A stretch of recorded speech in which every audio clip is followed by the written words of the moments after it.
Hi there, it's Professor Monty, and we're looking at how to divide a polynomial by a monomial.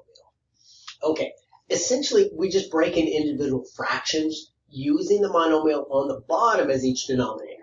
And notice this is just going backwards from adding and subtracting with the common denominator. Okay, and then we're going to reduce each fraction as necessary. So let me show you what I mean. So I've got this 8x to the 4th plus 2x squared plus 14x. It's all divided by 2x. I'm going to break this down, each piece of the numerator, each term up there, divided by the 2x on the bottom. Plus 2x squared divided by 2x, etc. And then notice what I've got here. If I were to add these up, they have a common denominator. Remember, I would just add across the top, keep the denominator. Well, that's where this came from. So that's all I'm doing. I'm going backwards from that idea. But now I just reduce each of these. We know, let's see, for instance, the 2 goes into the 8 4 times. I've got an x to the 4th here, x to the 1st on the bottom. There's 3 more on top, so I end up with 4x to the 3rd. Here the 2's cancel. One of the x's cancel. I have one more x on the top, so this is just plus x.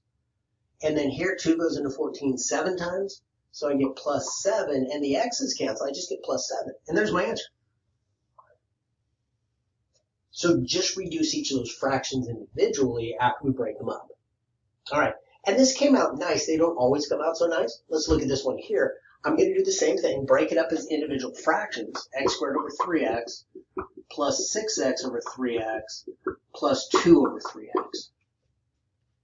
Now this time one of these x's will cancel one of these. I still have an x on the top, but I have a 3 on the bottom. Over here, 3 goes into the x twice. The x's do cancel. I just get plus 2. But over here, nothing even cancels. Plus 2 over 3x. And I may leave it this way.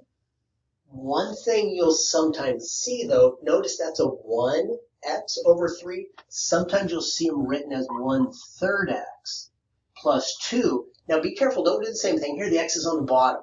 So I can't write that as 2/3 x. That would imply the x was on the top. So I'm just going to leave it as 2 over 3x. But sometimes you'll look in the back of the book and you see it this way.